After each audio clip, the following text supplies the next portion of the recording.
Hey, j'espère que vous allez bien. Aujourd'hui je vous retrouve dans une toute nouvelle vidéo qui sera un best-seller de mon année 2015 concernant des produits de maquillage et des produits de beauté. J'ai décidé de faire cette vidéo parce que durant l'année 2015, je crois que c'est l'année où j'ai découvert le plus de marques et le plus de produits, que j'ai testé le plus de nouveaux produits, d'anciens produits et tout ça, et je voulais vous montrer un petit peu ce qui selon moi étaient les meilleurs produits que j'ai testés. Donc j'espère que ça vous plaira, je vous laisse avec la suite de la vidéo.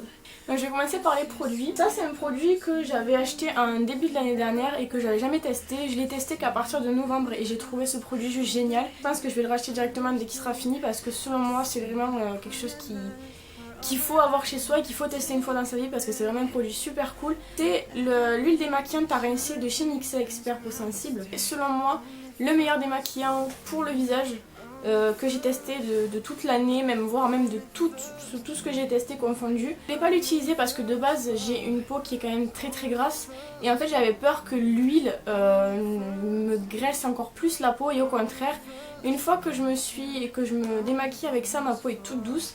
Et c'est vraiment mon démaquillant préféré de l'année parce que je le trouve juste trop bien. Il convient aux peaux sèches et très sèches. Moi comme je vous ai dit, j'ai la peau grasse, même si à certains endroits et à certains moments, par exemple l'hiver, j'ai tendance à avoir la peau plus sèche qu'en été par exemple. Mais il me va très bien et je l'adore. Ça c'est un produit que je vous avais présenté il n'y a pas très longtemps dans un haul Yves Rocher. C'est le Hydra Végétal Eau Micellaire Hydratante 2 en 1 de chez Yves Rocher. Je l'avais acheté en fin d'année également, à peu près vers octobre. Je l'avais utilisé, je l'avais adoré. Je trouve qu'il fait vraiment une peau super fraîche. Il est super bien, il sent très bon. Et selon moi c'est la meilleure eau micellaire que j'ai testée de l'année. Même si j'ai testé l'eau micellaire nettoyante de chez Bioderma que j'ai adoré aussi. Celle-là passe par dessus parce que déjà elle n'a pas l'effet nettoyant, donc c'est un petit peu dommage, mais en fait l'effet fraîcheur on l'a dans ce produit alors qu'on l'a pas dans le produit Bioderma. Donc je préfère celui-là et selon moi c'est vraiment une grande découverte de l'année. J'en ai deux, j'ai celui-là et un autre que j'avais acheté, donc voilà, je suis parée pour l'année je pense. Très grande découverte de début d'année, je l'avais acheté en janvier ou en février, je me rappelle plus. C'est la Bio Oil, donc je pense que vous la connaissez, je vais pas vous faire un dessin, c'est voilà, de l'huile végétale pour les cicatrices, vergetures, etc. Moi j'utilise sur mes cicatrices d'acné, je trouve que franchement elle est vraiment super bien, elle marche super bien. Faut être patient par contre, mais je pense que quand on a eu de l'acné on peut être patient pour laisser enlever les cicatrices. Elle est très efficace, je crois qu'elle coûte dans les 11 €. C'est pas excessif sachant que la contenance, moi c'est un 60 ml et je l'ai depuis janvier. Il me reste pratiquement la bouteille entière quoi, il me reste vraiment voilà, les trois quarts. Ça fonctionne très bien sur les cicatrices. Maintenant sur les vergetures, j'ai pas essayé. Sur les vergetures je préfère mettre du lait comme ça au moins on est tranquillou. Mais la Bio Oil fonctionne vraiment bien pour les personnes qui essayent par-dessus tout d'enlever les cicatrices d'acné. Elles fonctionnent très bien. Moi elle fonctionne sur moi en tout cas. Donc voilà, donc c'est une grande découverte de l'année également et je suis très contente d'avoir franchi le pas. Maintenant j'ai passé au maquillage, donc je vais commencer par tout ce qui est pinceau, éponge, etc. Je vais commencer par ceci, donc vous devez reconnaître peut-être. C'est les éponges de chez Real Techniques qu'ils ont sorti il y a... Je crois que c'est le début de l'année dernière, donc début 2015 qu'ils les ont sortis. Donc moi j'ai commencé par en acheter une au Japon, donc qui ressemble à ceci. Elle est très ressemblante à la vraie puisque celle-ci est une vraie. Il n'y a pas énormément de différence entre les deux. Celle-ci a coûté 3 €, celle-ci a coûté 6 €. En attendant, depuis que j'ai acheté ces éponges, j'utilise que ça. Je trouve que pour le fond de teint c'est beaucoup plus pratique. Pour le correcteur c'est également beaucoup plus pratique. Maintenant si je les ai incrustés dans cette vidéo, c'est aussi pour vous faire un signalement un petit peu. Donc comme je vous ai dit, j'ai acheté en premier la petite éponge qui vient du Japon et en second celle de chez Real Techniques. Je préfère celle du Japon pour la simple et bonne raison qu'elle est beaucoup plus molle on va dire. Celle-ci est un petit peu dure et par contre au niveau qualité c'est sûr que c'est pas la même chose. Celle-ci résiste beaucoup mieux au lavage tandis que celle-ci est en train un petit peu de se décomposer. Dans tous les cas c'est un produit que j'ai découvert donc cette année et que j'adore. Je vous recommande vraiment de passer aux éponges parce que c'est beaucoup plus pratique que les pinceaux. C'est un effet beaucoup plus naturel en fait, un effet beaucoup plus ouais, naturel, je sais pas comment dire autrement. Et en plus de ça, voilà, c'est des éponges quoi, ça se met dans le sac si jamais on a besoin de faire des retouches ou quoi, c'est beaucoup plus pratique qu'à avoir que des pinceaux. Par contre, le seul bémol c'est pour le lavage, c'est beaucoup plus fréquent, donc moi je les lave entre 2 à 3 fois par semaine. Le séchage, ouais, une bonne heure, voire même peut-être 2-3 heures, mais pas plus que ça. Donc ouais, il faut passer aux éponges. Ensuite, mon gros coup de cœur de l'année concernant les yeux, les pinceaux pour les yeux, donc c'est celui-ci. C'est le Base Shadow Brush de chez Real Techniques qui est un pinceau applicateur. Moi j'utilise pour faire pinceau flouteur, pinceau pour flouter, vous voyez. Et c'est un pinceau que j'adore, c'est vraiment le meilleur pinceau que j'ai testé de toute ma vie concernant les pinceaux pour les yeux. Les poils sont doux, sont restés doux, ils sont de très bonne qualité, ils s'utilisent facilement, ils sont super bien. Mon chat se lèche derrière, bonjour.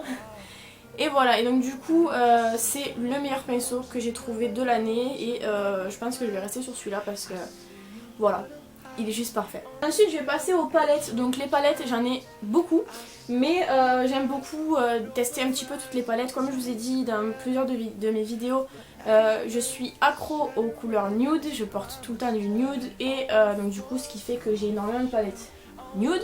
Et cette année j'ai pas réussi à faire de choix entre toutes ces palettes, c'est vraiment toutes des palettes que j'ai adorées, que j'utilise très fréquemment et que j'adore tout simplement. Voilà. Donc je vais commencer avec la première qui est mon plus gros coup de cœur de toutes, c'est la Naked Basic 2, je l'avais achetée en début de l'année dernière, me semble-t-il. Je l'ai achetée en février de l'année dernière et j'avais adoré cette palette à tel point qu'il y a un fard qui a sauté, donc c'est le fard Stark qui n'existe plus, voilà. C'est une palette que je trouve justement beaucoup plus pratique et beaucoup plus jolie que la première palette qu'ils avaient sortie parce que je trouve que les couleurs elles sont plus dans le tone top tandis que les autres étaient un petit peu plus dans les couleurs beige, etc. C'est vrai qu'on avait du beige, on avait du marron, puis on avait du noir pour terminer, tandis que là ils sont vraiment restés dans les couleurs marron, donc c'est à dire qu'à la fin on n'a pas un noir mais on a plus un marron foncé qui est magnifique. Toutes les couleurs sont super bien au niveau des pigments, au niveau de tout, elles sont juste trop belles. Et voilà, donc c'est un gros coup de cœur pour ça, un gros coup de cœur pour cette palette parce que je la trouve juste trop belle. Ensuite, un gros coup de cœur, l'année dernière, en début d'année, j'avais décidé de tester les palettes Sleek puisque j'en avais entendu énormément parler. Et puis il y en a énormément qui existent aussi, à chaque fois ils sortent des éditions limitées, etc. Donc j'avais envie de tester un petit peu. J'ai décidé de prendre deux palettes différentes, une palette très colorée qui est la volume 1 je crois, je vous mettrai le nom en barre d'infos, et une naturelle, une nude. Donc j'avais pris la eau naturelle. J'avais un petit peu galéré à la trouver puisque donc du coup elle était en rupture de stock dans tous les magasins que j'ai fait et finalement sur la dernière parfumerie dans laquelle j'ai été, elle était disponible. Donc elle est comme ceci. Je l'ai utilisée beaucoup en début d'année, vers la fin de cette année je l'ai pas trop utilisée, mais ça reste une palette vraiment coup de cœur parce qu'elle est juste magnifique. J'adorais cette palette parce que justement les couleurs restent assez portables et vraiment neutres. C'est à dire qu'on n'a pas énormément de couleurs irisées, on a plus des couleurs mates et moi je trouve que les couleurs mates quand elles sont... Les couleurs mates nude elles sont vachement plus jolies que les couleurs irisées nude. Je trouve que quand même à partir du moment c'est qu'une couleur est irisée elle est beaucoup moins nude que ce qu'elle devrait être au début. Donc voilà, donc c'est un gros coup de cœur pour cette palette là que j'ai testée, que j'ai adoré. L'autre palette où c'est qu'il y avait les couleurs je l'ai un petit peu moins testée donc je peux pas trop vous en parler. Là celle-ci c'est vraiment un coup de cœur que j'ai eu en début d'année et je regrette vraiment pas de l'avoir acheté. Ensuite, coup de cœur de fin d'année puisque je l'ai reçu en cette fin d'année il n'y a pas très longtemps, il y a peut-être 2-3 mois. C'est la Catrice que j'avais acheté à 21 € au lieu de 32 je crois. J'avais eu un code promo, je me suis dit je vais tester pour voir ce que ça donne parce que les palettes de chez Too Faced j'ai pas énormément testé. Et j'avais envie de voir, c'est vrai que ces petites palettes comme ceci, vous en avez plein, vous avez la Boudoir Ace, vous avez la naturelle, vous en avez plein. Et moi j'avais envie de tester, la Catrice c'était celle qui me tentait le plus avec la eau naturelle bien évidemment. Mais je me suis dit j'allais prendre celle-là, donc les couleurs sont juste trop jolies et si elle est dans les coups de cœur c'est justement parce que vous avez à l'intérieur donc des couleurs neutres et vous avez également des couleurs qui sont un petit peu plus, un peu moins neutres du coup.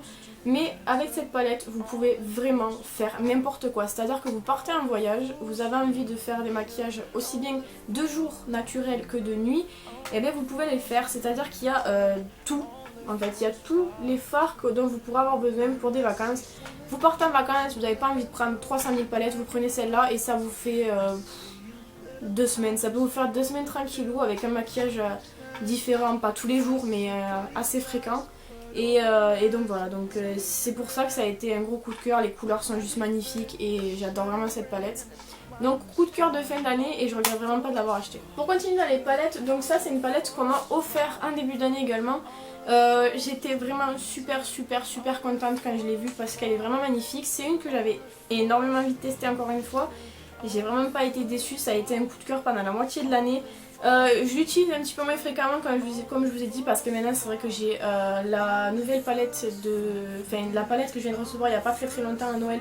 J'essaye de l'utiliser parce que j'ai prévu de vous faire quelque chose avec, donc voilà. C'est la Chocolate Bar, donc j'ai essayé de vous... Voilà, pour pas vous aveugler. Elle est juste trop belle et les fards sentent tellement bon et c'est vraiment un coup de cœur cette année. Selon moi ça a été une des sorties de palette la plus attendue je pense par toutes les fans de maquillage parce que c'est vrai on nous en a tellement parlé en tant que best-seller qu'on a tous attendu qu'elle sorte avec impatience et je suis vraiment pas déçue parce que les couleurs sont vraiment jolies. C'est vraiment pareil, on a tellement de choix de différents maquillages à faire avec que voilà, c'est un gros coup de cœur, je l'ai vraiment aimé et je crois que je l'aimerai encore cette année et l'année d'après parce qu'elle est vraiment magnifique. Au niveau teint, mes deux grands chouchous de cette année, ça a été le fond de teint clinique que j'ai acheté en début d'année, je l'ai fini au bout de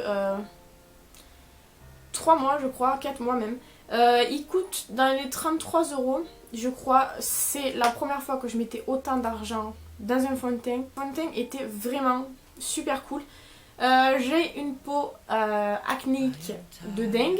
J'ai le visage très luisant, très gras, puisque donc du coup j'ai un excès de sébum, etc. Je vais vous passer les détails parce que c'est dégueulasse. Mais en tout cas avec ce fond de teint j'arrivais quand même à garder l'effet mat sur ma peau beaucoup plus longtemps en tout cas que mes fonds de teint maintenant, puisque donc du coup c'est un petit peu plus compliqué en ce moment. Mais oui voilà, donc le fond de teint clinique est un très bon fond de teint. Ça a été vraiment un gros coup de cœur au niveau des fonds de teint, une grande révélation au niveau des fonds de teint. Il est vraiment super cool. Ensuite mon deuxième coup de cœur concernant les produits pour le visage, ça a été le Instant Anti-Âge de chez Maybelline, qui est en fait un correcteur avec un embout mousse. Ceci, justement, ça a été un gros favori de l'année parce que il y a le côté en mousse. Je trouve qu'au niveau de l'application c'est beaucoup plus simple que l'application au pinceau et ensuite à tapoter. Je trouve que vraiment ça a été un de mes meilleurs anti-cernes de tous ceux que j'ai testés. Et c'est dommage qu'il n'y en ait plus parce que je l'aimais beaucoup. Ensuite concernant les yeux, j'ai eu beaucoup de mascaras favoris cette année. Les mascaras j'aime beaucoup en tester, j'en ai beaucoup à terminer d'ailleurs. Mais j'aime beaucoup tester parce que je trouve que le regard c'est quelque chose c'est pas négligeable quoi, un regard ça change vraiment une personne et voilà. Je vais pas faire de la philosophie mais j'ai testé beaucoup de mascaras et sur tous ceux que j'ai testés cette année j'en ai trouvé 4 qui vraiment selon moi étaient les meilleurs que j'ai testés. Il y a d'abord le Lash Sensationnel que je vous avais, je sais pas si je l'avais présenté dans une vidéo, mais je sais que je l'avais utilisé sur un maquillage, je ne me rappelle plus lequel, mais c'est vraiment... Selon moi, de tous ceux que j'ai là, que je vais vous montrer, c'est mon préféré. Je trouve qu'il a vraiment un effet recourbant sans forcément avoir besoin de se recourber les cils, mais il a vraiment un effet vraiment allongeant, volumisant, il est vraiment super cool. Je l'ai acheté en fin d'année, je crois, et je pense que j'aurais dû l'acheter avant. S'il était sorti avant, je l'aurais acheté avant parce que c'est vraiment un mascara que j'adore. Quand j'aurai fini tout cela là-bas, je le reprendrai parce qu'il est vraiment super cool. Ensuite, en début d'année, Yves Rocher m'a offert un mascara pour, je sais plus quoi, il y avait une offre où c'est qu'on offrait des mascaras. C'était celui-ci, donc c'est le mascara volume déployé. Il est comme ceci, il n'est pas rose, mais l'emballage est rose. Il est vraiment super cool, je l'ai donc celui-là c'est un nouveau parce qu'ils l'ont reoffert cette année encore une fois. Mais selon moi c'est un des meilleurs mascaras de chez Yves Rocher parce que il a vraiment un effet comme je vous disais tout à l'heure avec l'autre qui déploie les cils et qui vraiment les allonge mais en les volumisant également. Il coûte en magasin je crois dans les 11 €, pareil, voire même peut-être 10 € ou 9 €, un truc comme ça. Mais il est vraiment cool, c'est un de mes mascaras préférés de l'année et j'adore l'utiliser pour n'importe quoi. Et quand vous sortez, que vous n'avez pas envie de vous maquiller beaucoup, vous faites votre teint et vous mettez ce mascara là, on dirait que vous êtes maquillé, vous avez mis 50 ans à vous maquiller alors que vous avez mis même pas 2 minutes. Donc je vous le conseille vraiment, ça a été un gros coup de cœur cette année. Ensuite, un échantillon que j'avais eu lorsque j'avais acheté le fond de teint clinique, j'ai eu l'échantillon du Height Impact Mascara, donc Mascara Impact Optimal, qui est en fait comme ceci. Donc moi c'est une miniature, donc il est pareil en fait que le normal mais en version plus petit. J'avais eu un début de l'année dernière et je l'ai fini à peu près je dirais 2-3 mois après l'avoir acheté. Je sais pas combien il coûte, je crois qu'il coûte 22,50 € en magasin, un truc comme ça. Vraiment super cool. Il a vraiment comme les autres mascaras un effet allongeant, un effet volumisant. Il est vraiment super cool. Un de mes mascaras préférés de l'année également. Un autre mascara est le dernier de chez Yves Rocher que j'avais pu tester également dans une offre. Il offrait le mascara. C'est le volume Vertige qui est comme ceci, donc un emballage, un packaging tout simplement argenté. Il a une très grosse brosse et c'est ce qui fait qu'il est aussi bien en fait. J'aime beaucoup ce mascara, je l'ai beaucoup aimé. Il a un effet volumisant, mais par contre il n'allonge absolument pas les cils. Mais le volume y est en tout cas. C'est une grande découverte de 2015 et je l'aime beaucoup. Voilà, donc j'espère que cette vidéo vous aura plu. N'hésitez pas à me dire ce que vous en avez pensé dans les commentaires comme d'habitude. Je vous retrouve lundi prochain dans une prochaine vidéo. Je sais déjà ce que je vais vous faire et j'espère que ça vous plaira. Gros bisous et à lundi prochain.